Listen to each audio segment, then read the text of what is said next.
Here's what's coming up today on the Prove Me Wrong podcast. Here I am just jumping in place on a trampoline, grinning like an idiot. No flips, mind you, because I'm not into introducing that type of injury risk in my life. I'm just jumping, swinging my arms, pulling up my legs violently to work these abs, smashing this dad bod. And that's really all it's about at my age. Just trying to smash the dad bod.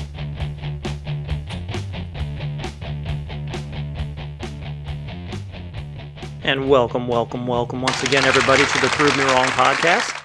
My name is Pete Lieb. I am your host today. I am alone once again today, but only in person. In spirit, we are all in this together. Welcome to the podcast. So, my family, we've recently signed up for a monthly membership to a trampoline park.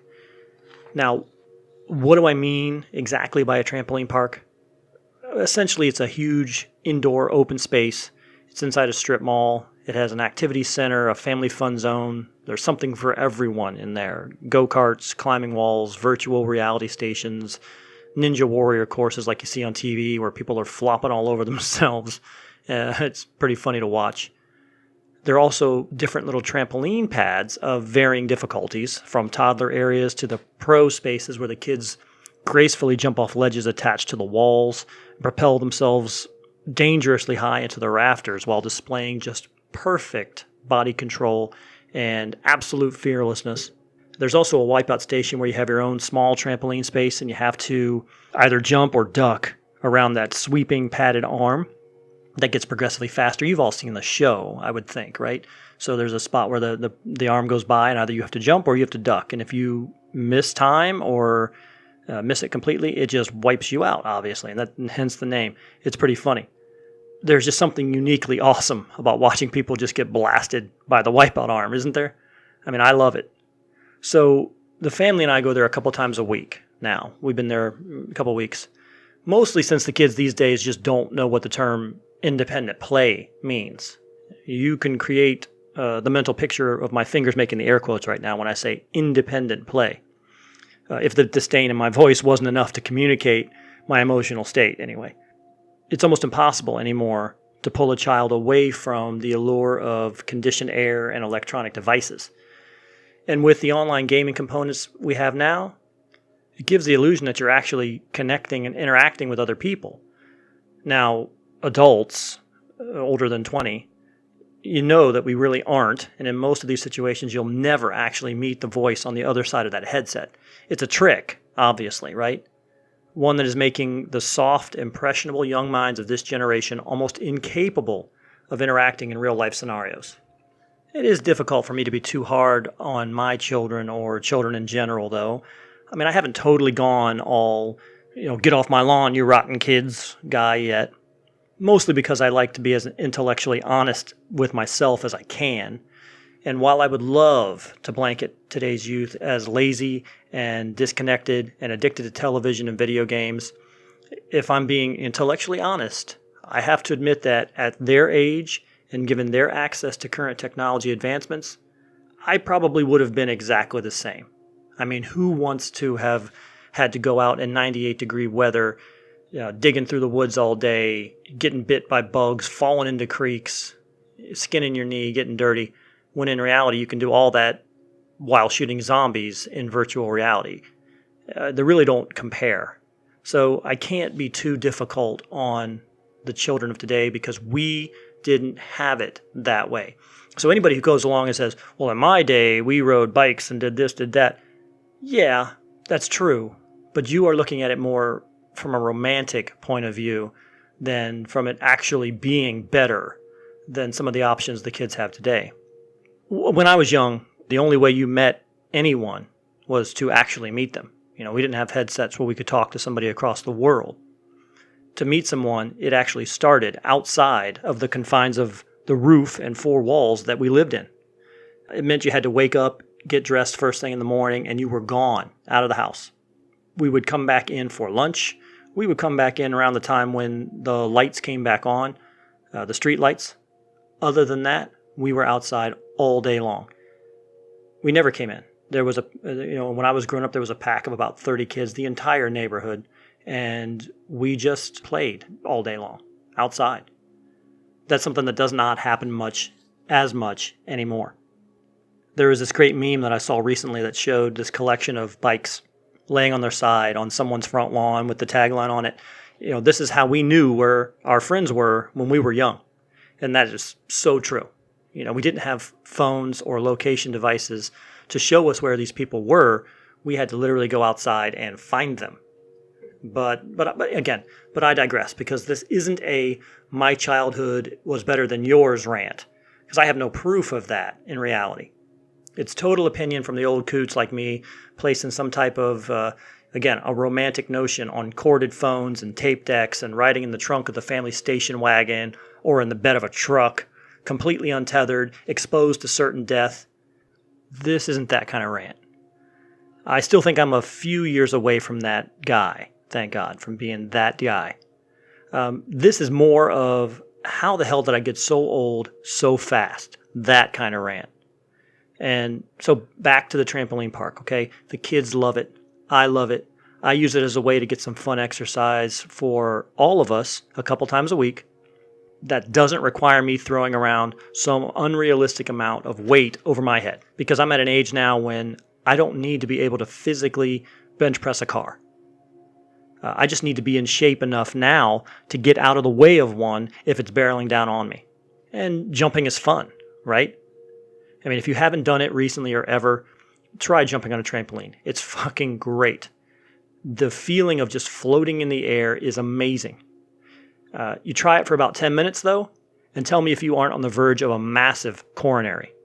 I mean, it seems totally simple. Here I am just jumping in place on a trampoline, grinning like an idiot. No flips, mind you, because I'm not into introducing that type of injury risk in my life. I'm just jumping. Swinging my arms, pulling up my legs violently to work these abs, smashing this dad bod. And that's really all it's about at my age. Just trying to smash the dad bod. If I can keep that extra paunch at bay, I'm winning this thing called life, right? So 10 to 15 minutes of that, and it'll have your heart beating out of your chest like something out of a Tom and Jerry cartoon. You all remember those, right? Those things called Tom and Jerry? When Tom would see the female alley cat come in the room, and all of a sudden his heart would be literally beating out of his chest and stretching his skin for a visual image. I hope everybody knows what I'm talking about there, or I've just wasted 35 seconds. So you've done that 10 to 15 minutes. You got to take a rest. Feel good about yourself. You've been doing something, right?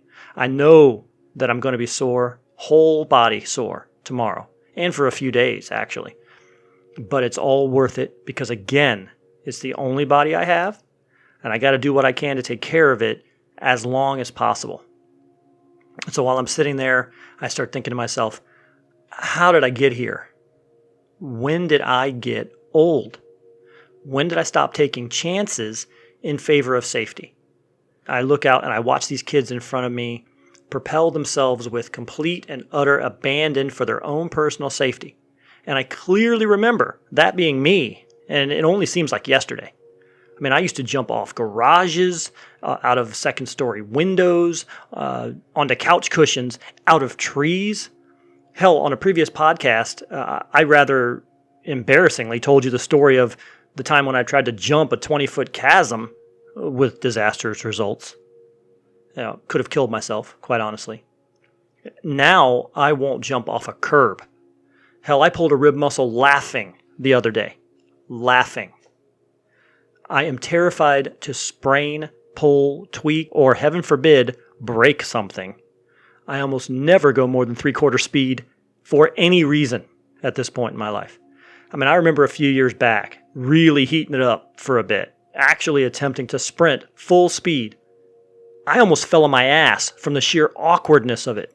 I felt like a baby deer on ice. My legs and my arms were flailing everywhere, off balance. I used to be, honestly, a great athlete, bulletproof, indestructible, no fear. And now the fear rules me because an injury now could be with me the rest of my life. Aging is part of our life, isn't it? That slow but steady decline of your physical prowess. It leads only to the eventual deep sleep. And I just got pretty maudlin there, didn't I? Comes on pretty quick, folks. Trust me. That, oh, woe is me. But don't you believe it, okay? Life is like a boxing match, and each round is a decade, okay? Let's just start the illusion there. Father Time, though, is the undefeated heavyweight champion of the world. Muhammad Ali and Mike Tyson all wrapped up into one. Are you still with the metaphor so far? So you come out strong, swinging away, pounding the body, all aggression. He's just ducking, bobbing, weaving, rope-a-dope. His first hard jab lands in round 4 maybe, then a right cross, then an uppercut in round 5. But you're still holding your own until about round 7 or 70. And then the combinations start flowing. Father Time, man. Lefts, rights, body blow, body blow. He's laying it on you now. By the 8th round, you are dead on your feet, literally. Very few of us actually make it to the 9th before knockout. We all know the fight is rigged. The fix is in. The mob has paid off the ref. He's not stopping the fight until you are out on the canvas. But we fight anyway, right? What else is there to do? We fight and try and find a way to do what no one else has, to keep answering the bell. Just one more round. And the way that we do that as humans is through technology. Medical technology is catching up, and we are playing God more and more every day. We've actually learned to repair and protect ourselves. We're the only species on the planet, really, to do so.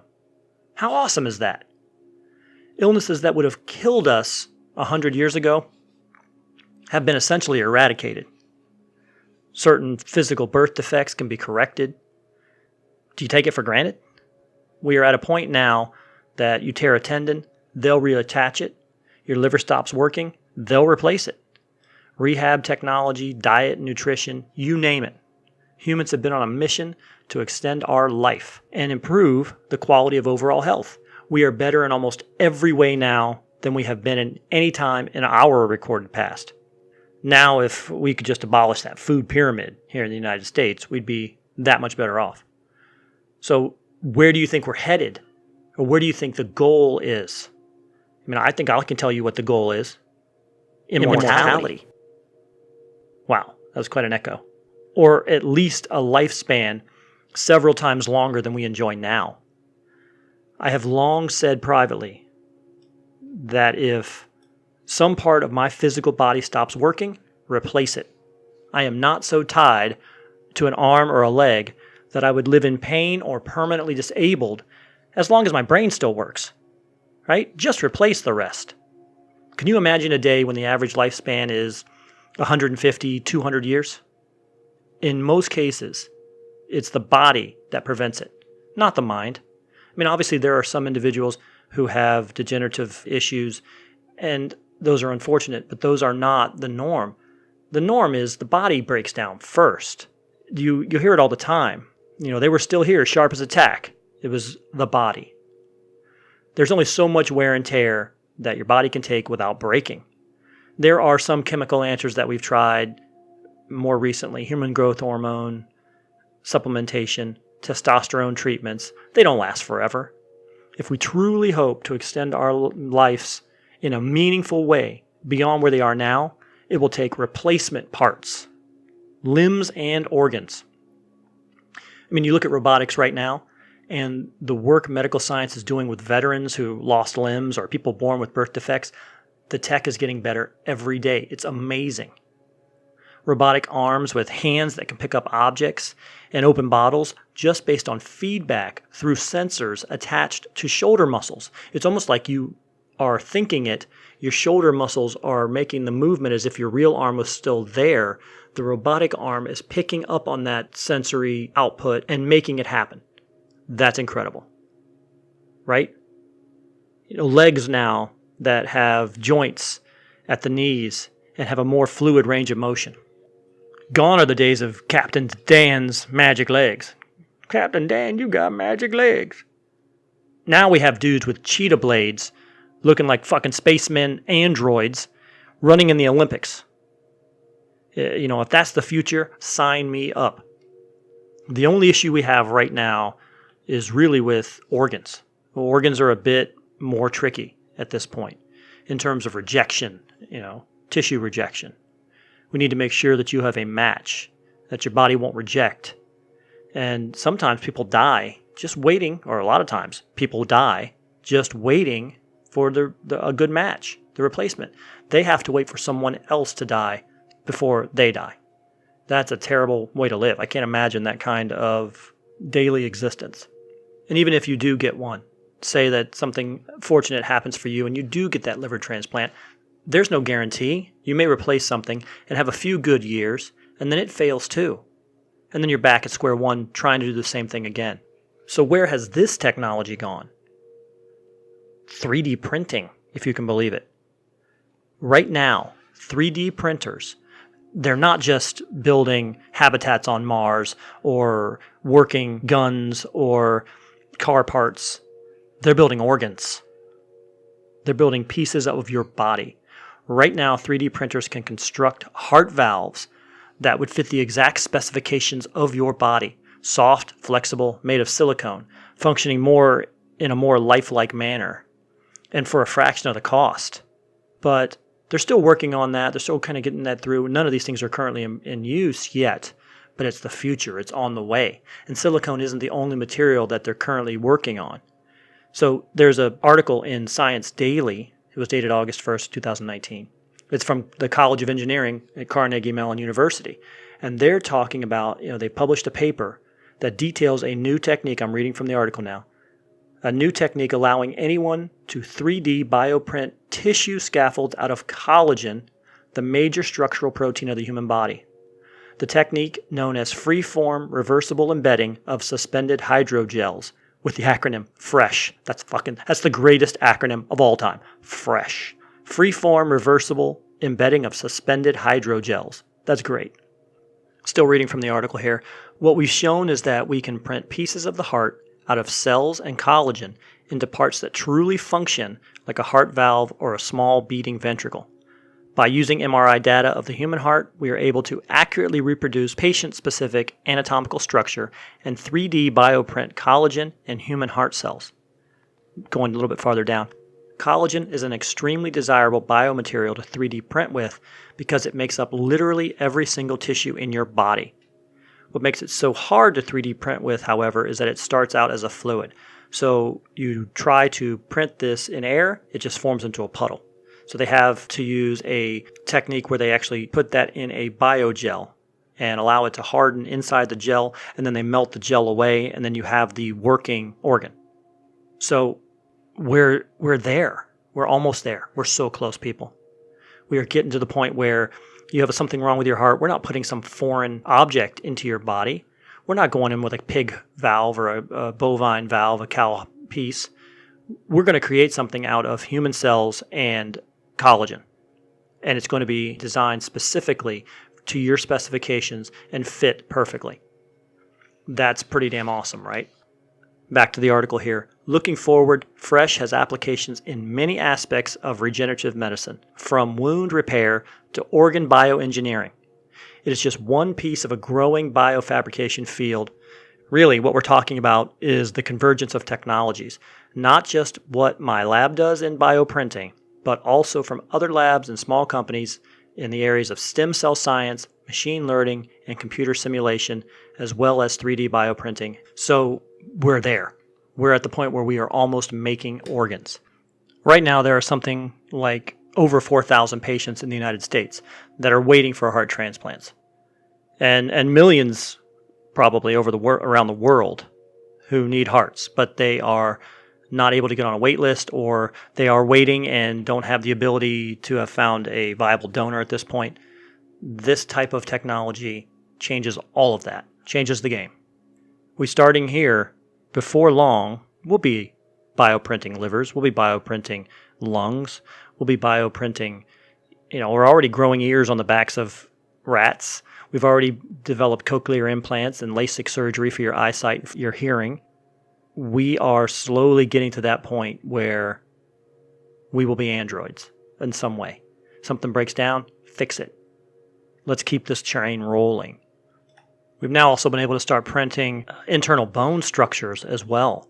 There was a case of a woman, I believe she was in England, who had a heart bypass surgery, and they had to cut through kind of the sternum area, the breastplate, to get to the heart.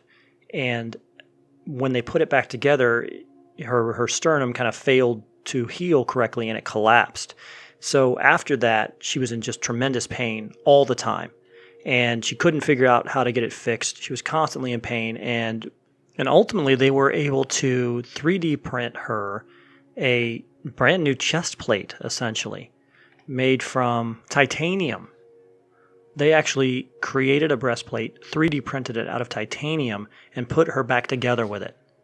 Now we're saying, or at least the way my brain will take it, is now I don't need the cheetah blades unless I really want them just to look super cool. Now I have the option to have them measure the length of my actual leg bone and determine whether or not they just want to replace it. You know, you got some problems with a leg bone, it's degenerative, whatever, something that might have normally been something where they potentially amputate. Now let's just rebuild it, bring you back stronger. And then also that biomaterial 3D printing, they're also talking about skin applications as well. So you may get to the point in the near future, maybe in my lifetime, wouldn't that be awesome? That's what I'm hoping for anyway, that the majority of your body may not be what you were born with anymore. Some people will have a problem with that. That raises a moral question with some people. They don't want themselves cut. They don't want to tattoo themselves. They don't want the idea of themselves not being whole. It's more of a religious thing in some cases where they don't want to cross over not quote-unquote whole. And I'm doing the air quote fingers again. But with this technology, they won't be crossing over for a long time, potentially. And obviously this is still in the very early stages, honestly.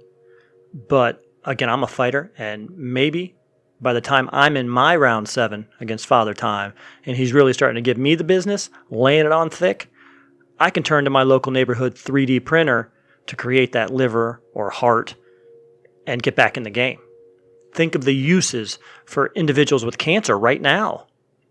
Diseased organs can be removed and replaced with 3D printed versions.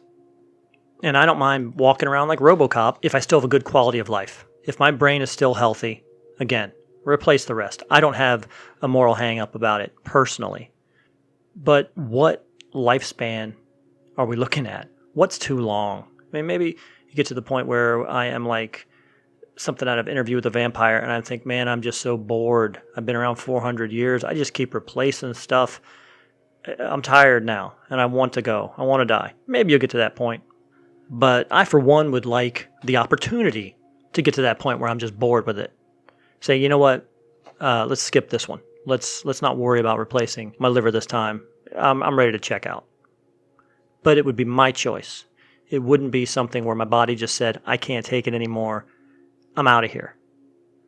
So as I'm sitting there and I'm looking at these kids in the trampoline park, I'm bringing it all right back around, folks. We are circling back around to the beginning of the story.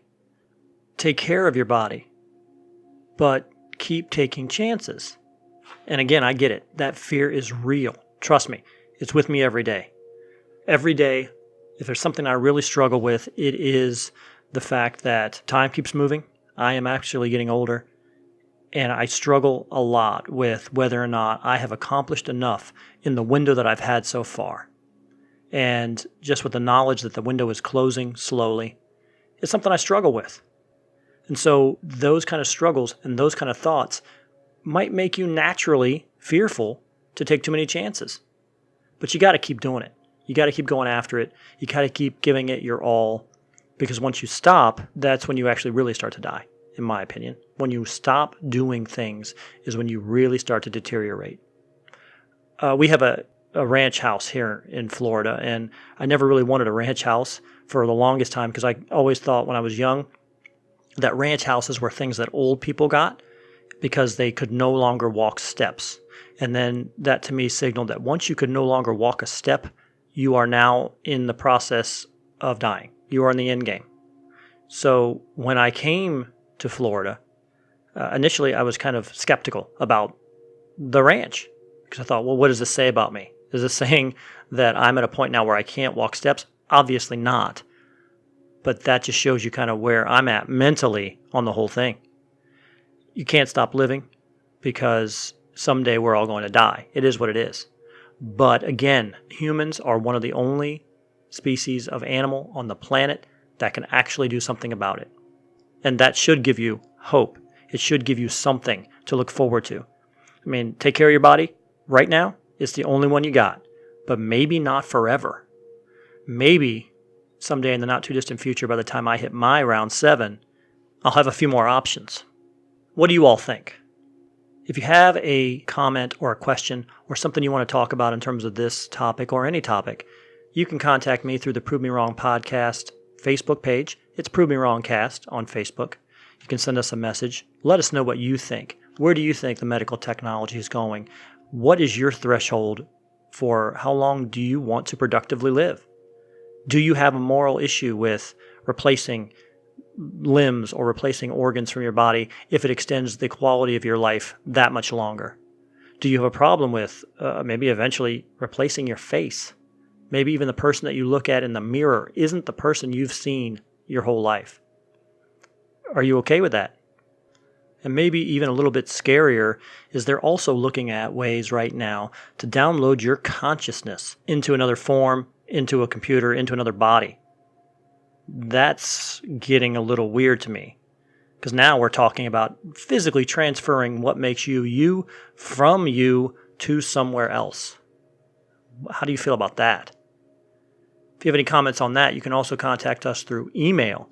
We have a provemewrongcast@gmail.com. That's our email address.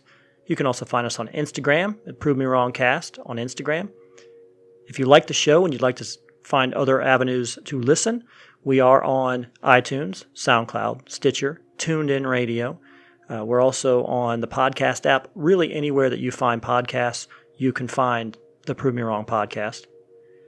So drop us a line. Give us some examples of things that you would like to hear about, or provide feedback on what we've done so far. We'd love to hear from you.